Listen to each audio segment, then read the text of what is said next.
The nurse handed me the consent form at 6:58 a.m., and my husband's chair was still empty. 12 minutes later, my phone buzzed with a photo of him holding 3 shopping bags outside a department store, his mother laughing beside him. My name is Raven. I'm 34 years old, and that morning I made a decision I had been quietly preparing for nearly 2 years. It was March 11th, 7:42 a.m., in the pre-surgical waiting room of Hartford Children's Medical Center. My daughter Lily, 8 years old, sat in a wheelchair wearing a paper gown 2 sizes too big, her small hand wrapped around mine. The room smelled of antiseptic and burnt coffee from the vending machine in the corner. A fluorescent light flickered overhead, the kind that makes everyone look slightly ill.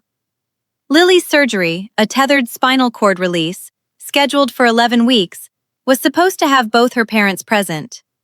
I had told my husband Marcus the date 19 times. I had written it on the refrigerator calendar in red marker. I had texted him a reminder 48 hours prior. And yet, at 6:58 a.m., his seat remained empty, while a text from his mother Eleanor's number lit up my screen with a photo captioned, "Found the perfect coat for the cruise. Marcus says he needed a break before the boring stuff." What none of them knew was that I had spent the last 14 months quietly building something neither Marcus nor his mother could have imagined. A folder, a record, a plan that had nothing to do with revenge and everything to do with protection. But before I tell you what happened in that hospital, and what happened 3 weeks later in a conference room that none of them saw coming, you need to go back with me to the kitchen table in our house on Birchwood Lane, 4 years earlier, when I first understood exactly what kind of family I had married into. Before I continue, if this story is starting to resonate with you, take a moment to subscribe, but only if you genuinely feel something. And drop a comment telling me where you're listening from and what time it is where you are.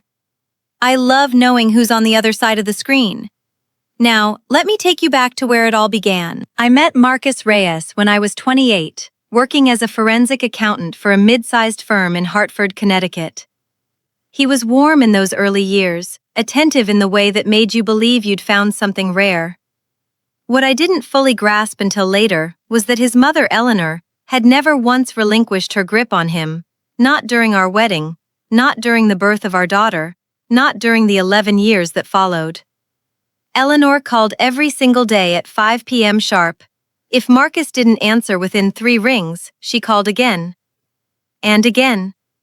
I counted once, 6 missed calls in 40 minutes, all from the same number, all because he had been in a meeting. The favoritism started small. A birthday gift for Lily that arrived 8 days late, lost in the mail, while Eleanor's other grandchildren, her son's children from his first marriage, received gifts hand-delivered with cards and balloons. A Thanksgiving where Lily's chair was somehow forgotten at the table, and she ate her dinner on a folding chair brought in from the garage. I remember the cold of that folding chair against the back of my hand as I helped her into it, the way Lily's face stayed carefully blank, the way an 8-year-old learns far too early how to not let her hurt show. It was my grandmother, Vivian, who first taught me how to watch instead of react. She had been a court stenographer for 31 years before she retired, and she used to say, sitting in her kitchen with the smell of cinnamon and old paper around her, "Raven, people will tell you exactly who they are if you're patient enough to let them. Write it down. Someday the writing will matter more than the shouting ever could." I didn't understand what she meant that day, not for another 6 years. Sitting in a lawyer's office with a folder 3 inches thick, I started keeping records without fully admitting to myself why. Text messages, photos with timestamps, the receipt from the folding chair Thanksgiving, which I kept folded in my wallet for reasons I couldn't yet name. I am, by profession and by nature, a person who notices what others miss. It's why I'm good at my job, finding the discrepancy in a column of numbers that looks, to everyone else, perfectly ordinary.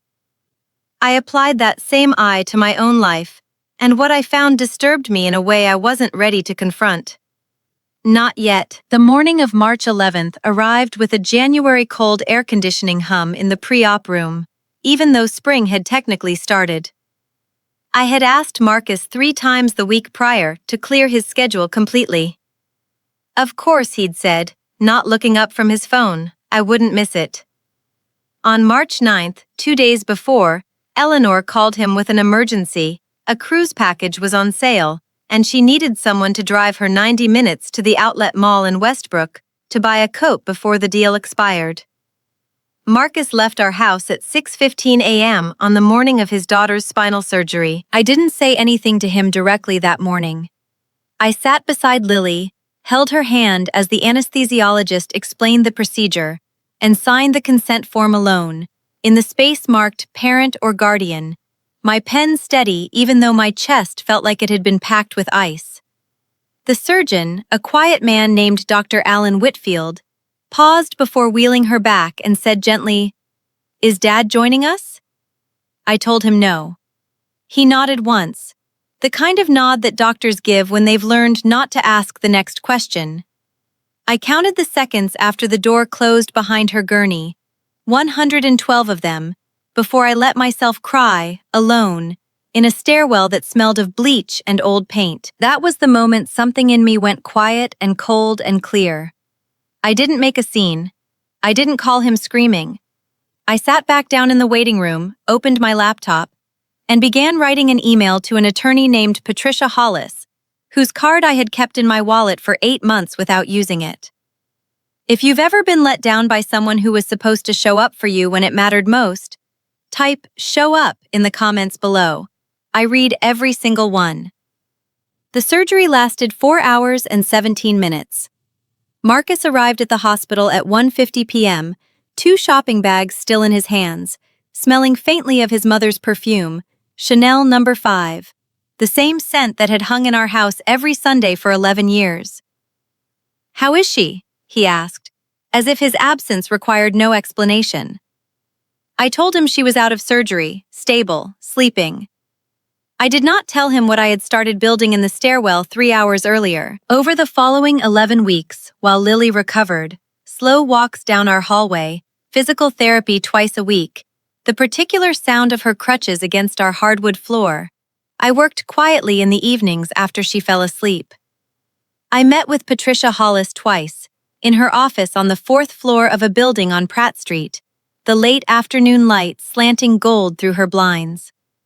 I gathered 11 months of text messages showing the pattern: missed events, broken promises, Eleanor's escalating demands on Marcus's time and our shared finances. $47,000 quietly transferred from our joint savings account over 3 years for Eleanor's emergencies. Money I had only discovered by accident while reconciling our accounts for taxes. I found bank statements. I found a recorded voicemail from Eleanor, 11 days after the surgery, saying, "He shouldn't have to sacrifice his whole life because that child needs so much." The receipt moment came on a Tuesday evening, May 6th at 9:40 p.m., when I finally opened the safety deposit box my grandmother had left me access to before she passed 3 years earlier. Inside was a sealed letter, dated the year I got married, in Vivian's careful handwriting. She had written it the week of my wedding and asked the bank to hold it until I requested it myself. "Raven," it began, "if you are reading this, you finally needed to know what your eyes have already seen. I watched Eleanor with her own daughter-in-law before you for 30 years. I know what that family does to the people who marry into it. I am leaving you something, not because I expect you'll need it, but because I hope you'll never have to use it alone." Inside the envelope was a trust she had quietly established in Lily's name, $312,000, held separately, untouchable by anyone but Lily, and, in matters of her welfare, me. I didn't seek revenge. The truth handled that part on its own. What I needed was clarity, legal, documented, undeniable clarity, about exactly what kind of partner and what kind of family I was dealing with, and what protection my daughter actually had. 3 weeks after the surgery, on April 1st, a date I chose deliberately because some things deserve irony, I asked Marcus and Eleanor to meet me at Patricia's office at 4 p.m. I told Marcus it was about estate planning for Lily, which was, in its own way, entirely true. The office had floor-to-ceiling windows facing west, and the late afternoon light came in low and amber, catching the dust in the air like something out of an old photograph. Eleanor wore a new coat, the one from the outlet mall, I realized, recognizing it from the photo she'd sent me that morning in March. I spoke calmly. I always speak calmly. It is, I've come to understand, the thing that unsettles people more than shouting ever could. I laid out the timeline first. March 11th, 6:58 a.m., the empty chair, the text message with the shopping bags.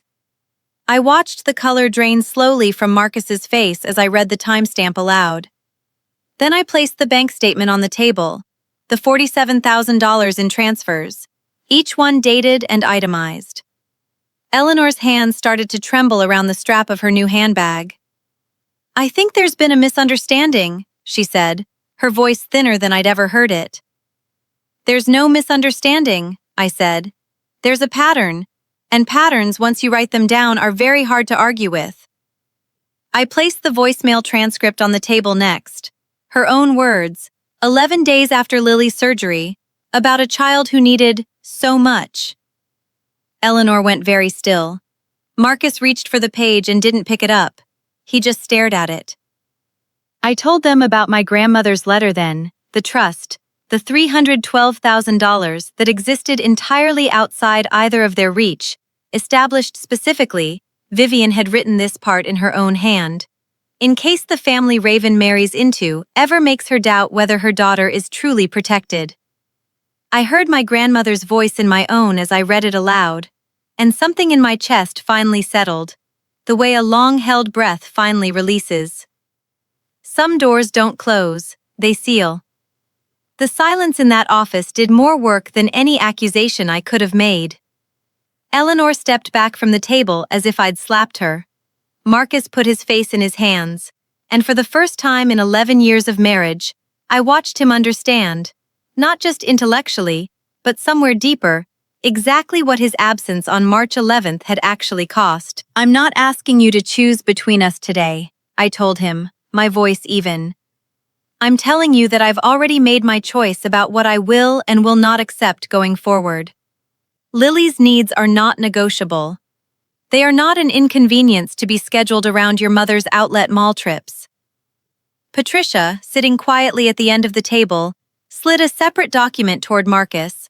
Not divorce papers, not yet, but a formal agreement outlining clear expectations for his presence at Lily's medical appointments going forward, with consequences clearly defined if the pattern continued. He signed it. His hands were shaking when he did. The cascading consequences began within days. Eleanor, humiliated and furious, tried calling Marcus 6 times that first evening.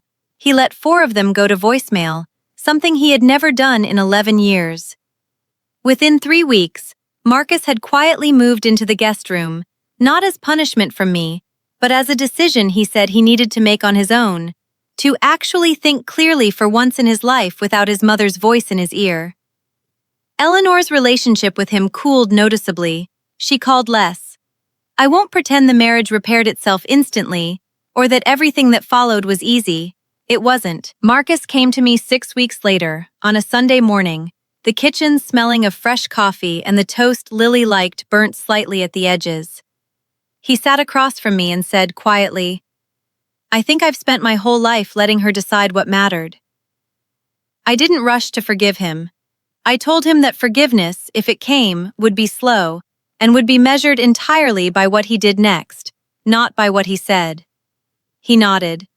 He has, in the months since, shown up every appointment, every late-night fever, every school recital, without needing to be told twice. I think about that stairwell sometimes, the bleach smell, the 112 seconds I counted before I let myself cry. I think about my grandmother's letter, the careful slant of her handwriting, the way she saw a future I couldn't yet imagine, and protected it anyway. Some mornings now, 8 months later, I sit at our kitchen table while sunlight moves slowly across the wood floor and listen to Lily laughing in the next room, fully recovered, running again the way she hadn't in over a year, and I understand something I didn't before, that protecting the people you love sometimes looks like patience, like quiet documentation, like waiting for the receipt instead of demanding an apology that may never come honestly. If this story moved you, I want to know, have you ever had to quietly build your own case for someone you loved, the way I did for Lily? Tell me in the comments. If you know someone who needs to hear this today, someone who's been told their needs are an inconvenience, please share this with them. And if you're new here, subscribe. Another story is waiting for you. Thank you for being here, all the way to the end. I'll see you very soon.